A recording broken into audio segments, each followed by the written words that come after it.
Good morning. My name is Tim Bray, and I'm here representing Seaport Commercial and Seaport Advisory Group. Welcome to our commercial market update. It is December 2nd, and the purpose of this recording is to help add value to our clients, owners, property managers, tenants, and of course, my agents.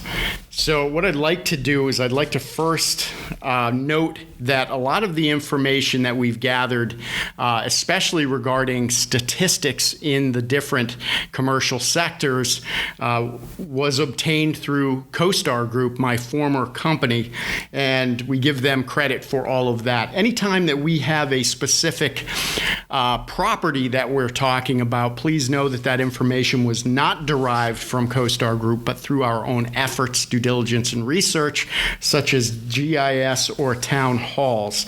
I'd like to jump right into this, as this morning I just heard from the Connecticut Restaurant Association that it's on the verge of collapse, and that was in regard to many of the restaurants that are out there.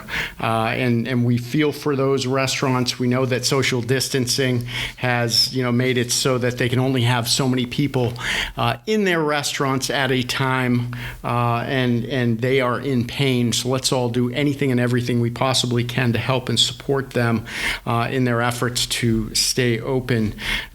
Travel restrictions and fear of hotels has definitely been slowing down business and travel decisions.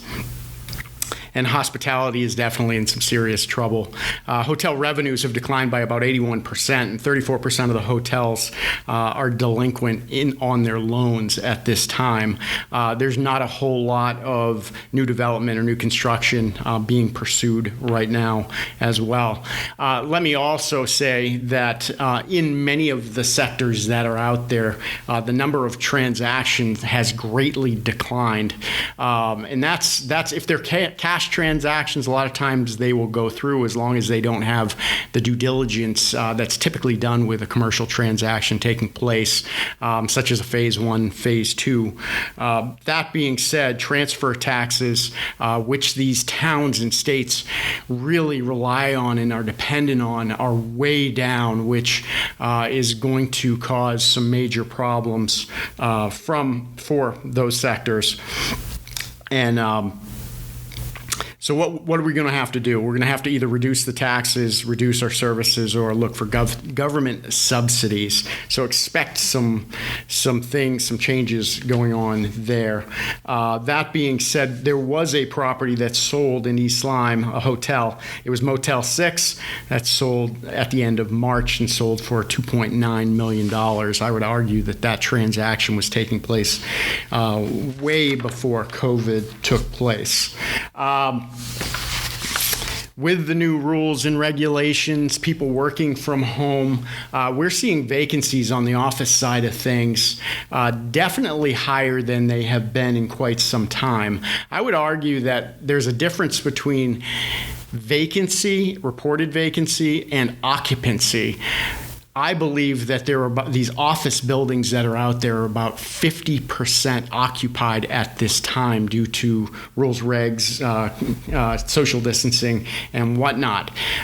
So when you have a lower occupancy and these companies are able to still get business done from afar, it changes the landscape, it changes their thought process, and what we're seeing is some sectors do very well in the technology side of things, and obviously the furniture side of things, people who are giving or who are helping people to work at home.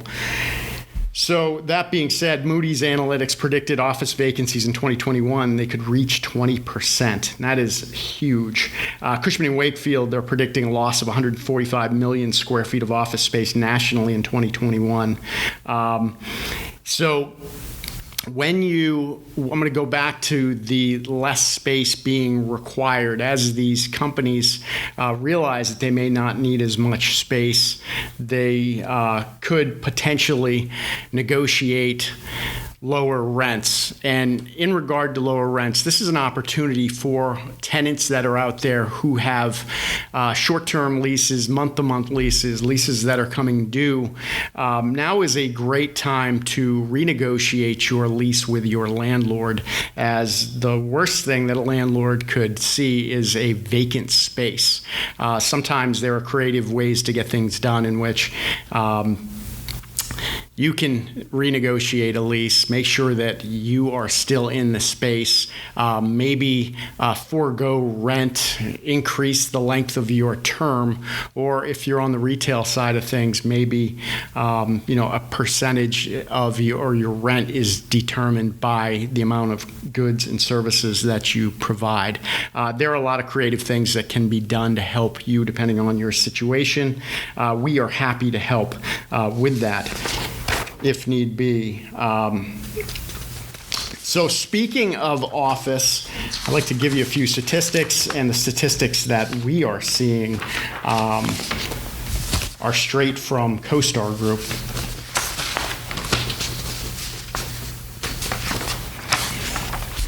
So what I'm looking at here, and we'll provide some of these graphs, we're looking at some key performance indicators. And what we're looking at, I want to define some of these terms, especially since we haven't been on here in some time. And we're going to be looking at properties that are under construction,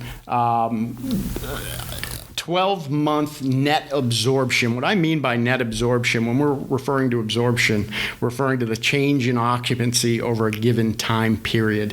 Time period that we're going to be looking at here is a 12-month time period, and we'll be reporting on these numbers on a month-to-month basis. Another way to look at absorption, because I believe that absorption, people get confused by it, is let's say in a building, you leased 15,000 square feet, but in that same time frame, 10,000 square feet was vacated. Well, you have a positive absorption of 5,000 square feet. So when we're talking about absorption, we're talking about that change in occupancy over a given time. Vacancy rates are expressed as a percentage. It identifies the amount of new relet and sublet space vacant divided by the existing rentable building area. So that's really important as we're going through these reports. The overall total cap rate's just the income rate of return for a total property that reflects the relationship between 1 year's net operating income and the total price or value. This is calculated by dividing the net operating income by the sales price. My argument with cap rates is the way that they are built. Cap rates, in order for cap rate to mean anything, you need to build that cap rate, and the way you do that is by finding properties that are very similar to the property in question that have sold recently, and you have their net operating income and you have their sale price. If you don't have like-kind properties and you're building the cap rate based on properties that aren't similar to yours, then it's not worth a whole lot. That being said, cap rates were much more valuable prior to COVID. I would argue right now that what is extremely valuable is the health of the tenants that occupy that building. Previously, you were looking at the terms and conditions, what they're willing to pay, if it's triple net, if it's a gross lease. You were looking at that cash flow. I would argue that what's at risk right now is that cash flow based upon the health and longevity of the tenant that's currently in place. So we need to pay particular attention to the tenants right now and how solid that cash flow happens to be. So on the office side in the state, so I'm just going to talk about what stands out to me. And the one thing as far as the state that stands out is that we have a negative 80,000 square foot absorption in the state. Our properties that are under construction are 186,000 square feet, which is 10% less than it was. Our vacancy rates are up. They're at 8.8% on the office side of things for the state, and the market rents are at $20.02. Cap rates are at 9.1. Now, looking at New London County, what I have here, I like to look at, this is blue, and Tanner will provide this information in this report, but we're looking at a 10-year period. So anytime we have numbers that go outside the 10-year norm, that is something we really need to pay attention to. And the first one that I see here is vacancies at 8.28% in New London County. Now, I got to step back real quick, because information, when you're looking top down from 30,000 square feet, information about a county just gives us a quick skim overview. It doesn't help that individual investor make a good decision about the property they're thinking about purchasing or selling. What really matters is when you look at state, county, market, submarket, you drill down into the town, and then you look at the properties that are competing with your property. So please know, information that we have, don't use this information to base your decisions on. This is just a quick flyover of what's happening and where we're going on the county level. If you need more specific data, including what's happening in specific buildings, give us a call, and we'll be more than happy to work with you on that if you're not represented.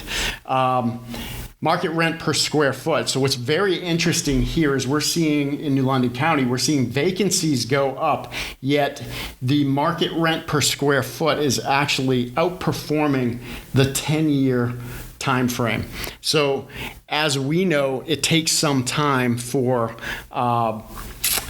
good information to be reflected in a marketplace, especially in southeastern Connecticut. And the data is showing us that this market rent per square foot, according to our vacancies increasing, has to drop like a rock. So that's some foresight that's extremely valuable in this marketplace. The 12-month sale volume is almost at a 10-year low right now with $5.8 million. Typically, we're at the 27, between 12 and $27 million in this time frame, and it's just way, way down. And that's because of COVID and how difficult it is to get a transaction done right now due to performing the phase one, the phase two, just getting everything in alignment, unless that's a cash sale and there are very little or few contingencies in place. So that's the office side. As far as a sale comp that recently happened, I'm proud to say that our group in Mystic closed on a property located at 55 Willow Street. It was a dentist office, I believe, previously, or a dermatology office, and it closed for $1,060,000. Continuing on, the sublease side of things in the office sector was absolutely huge. The sublet space, people who have long-term leases and can't use all that space right now are subletting that to other folks at a 23.9% discount. So it's proving to be a really opportune time for people who are looking to get office space and secure leases at numbers and rates that they never would have had before. So on the multifamily side of things, we're seeing opportunities like we haven't seen before. And this is being driven by a lot of those folks who have lived in the cities, who are out of state, who are moving into our state, into our communities, have made the decision not to purchase real estate for one reason or another, and decided that maybe renting is the way to go. So in looking at the numbers here, we are seeing, it blows my mind as far as the occupancy rates. Typical occupancy in the state of Connecticut is usually right around 94%, and we're seeing anywhere from 94%, and it's up in the 95.79 range, which is the largest, the highest occupancy rate in the past 10 years. Absorption per 12 month for units, it's typically around 186 for the state, and we've seen 684. The 12-month net delivered units to the marketplace has been 533, and it's typically around 168. Our annual increase in rents is through the roof, and I would urge everybody to look at this on a market by market, town by town, complex by complex basis. As vacancies constrict, a lot of these complexes have the ability, if they have any vacancies, to increase their rents for those vacant units like they've never seen before. Last year at this time, the typical rent in the state was a little over $1,000, and they're getting $1,223 right now. We know a specific complex who has raised their rents by 41% in Old Saybrook, and they are full at this time. So you really need good data to make great decisions. My question would be, are these long-term leases or not? And we need to look at each individual lease and those properties to determine property value. Market cap rates are as low as they've ever been, and even though the multifamily side of things is doing extremely well in the state, we're seeing a very low number of sales transactions taking place, and again, we know what that's due to. In New London County, we're seeing overall occupancy at 96% and climbing. The absorption of units is typically at 1,334 square feet. And let me stop real quick and let you know that CoStar Group owns Apartments.com, so I put a lot of weight on the multifamily side of things. We're seeing 1,334 typical units absorbed in their 2,931. The delivery of units is typically around 1,195, and we saw 2,013, which breaks a 10-year record. When I get down to market rent per unit, it's usually around $1,153, and we're at the $1,265 mark. And we would want to look at is it a single family, is it an efficiency, a 2-bedroom, 3-bedroom, and that differs per market. The cap rates breaks a record here again, extremely low, 6.49%, and the number of properties sold has definitely, we're almost breaking a 10-year record as far as being the least number of transactions taking place there. And on the multifamily side, there was a transaction that took place. I look at the one at 6 Woods Drive in Norwich because I'm familiar with it, and it sold for $2.4 million, and that was a neat one. It only had 20 units in it, but it's one to mention without the retail sector. We're all extremely familiar with because it impacts our lives on a daily basis. Many of us are no longer going out doing the shopping that we once did, but we are relying on online shopping to make sure that we get the goods and services that we need. In regard to the independent stores that are out there on the retail side of things, they're doing extremely poorly, most of them, and we all know that vacancy is the kiss of death for landlords. When I just walked the Crystal Mall in Waterford, I noticed that there were 30 spaces that were vacant at this time, which is a massive problem. We also saw that the owner of the mall had decided to give up that note and walk away from that property. So we have some big problems there. What we're wondering is, what could the Crystal Mall be utilized for in the future? One of the thoughts that I had was that a lot of our infrastructure for our towns is failing. So town halls, places where business is done on a local level, perhaps a mall could be utilized to create a central business districts where the towns easily talk to one another and get things done quicker than they ever would have done, almost creating a think tank for towns. I think something like that needs to be explored and will be necessary going forward. Quickly, I want to say who has done well as far as a lot of these are restaurants, and I should have mentioned this before, but Starbucks, Domino's, Subway, Dunkin' Donuts, Pizza Hut, Taco Bell, Wendy's, Burger King, McDonald's, and KFC have all done well, and that's because they have takeout. Convenience stores have also done extremely well. Many Target stores have partnered with CVS, who are putting stores within Target, and I'm also seeing that Ulta Beauty Supplies is putting about 1,000 square feet in many Target stores as well, and also Stop and Shop, I believe. Best Buy also partnered with Samsung and Sony, and it looks like they're occupying some kiosks within their stores. And it looked like Starbucks has also been placing some cafes in Macy's and Barnes & Noble's, which makes a lot of sense. On the retail side of things from the state, and again, I'm going back to CoStar data here from a macro level. This was fairly shocking. The 12-month net absorption on the retail side of things was negative 1 million square feet, and that's down. So that's a negative 446% year over year. Properties under construction is halted. There are 530,000 square feet, which is down by 20%.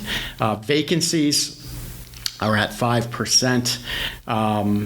We're seeing market rents start to drop, and we're seeing cap rates go up, which makes a lot of sense. In looking at the key performance indicators, the one that really stands out is the 12-month net absorption, and then I'm looking at the market rent per square foot at $15.28. And what this tells me is a lot of people don't have this type of information and they don't know what's happening. If they knew that absorption was so low, and yet the market rent per square foot is still close to a high, they would short this. They would bet that is going to drop like a rock, and it has to. Again, the 12-month sales volume here is breaking a 10-year record. On the New London County side of things with retail, again, we're seeing almost 50,000 square feet net negative absorption. The property amount of square footage under construction, 20,000 square feet, which is down 80% year over year. Our vacancies are at 3.9%, yet our market rent is at $13.90. So we have some changes that are coming that we can forecast based on this information. Rent growth is down. The market sale price is hovering right around where it always has. The big one here is the 12-month sales volume, which does beat our 10-year record as far as a low goes. We only have $25 million in sales. The retail property that I'm going to look at as far as the sale goes, which is right here, near and dear to our heart and located in Mystic, Connecticut, is 11 Cottrell Street, which did sell on September 10th, and that property closed for $2.6 million. That's it for the retail sector. So where we're most bullish and optimistic is the industrial sector. Industrial has proved to be extremely important in times like this. The demand for industrial space has been increasing over the last few years, but warehouse space is in need right now. Right now, for the fulfillment and delivery service centers fueled by the increasing e-commerce sales right now. I think it was a report from Jones Lang LaSalle that stated the growth of these fulfillment and distribution centers, it will require another 1 billion square feet of industrial space by 2025. So there are massive opportunities on the industrial side right now.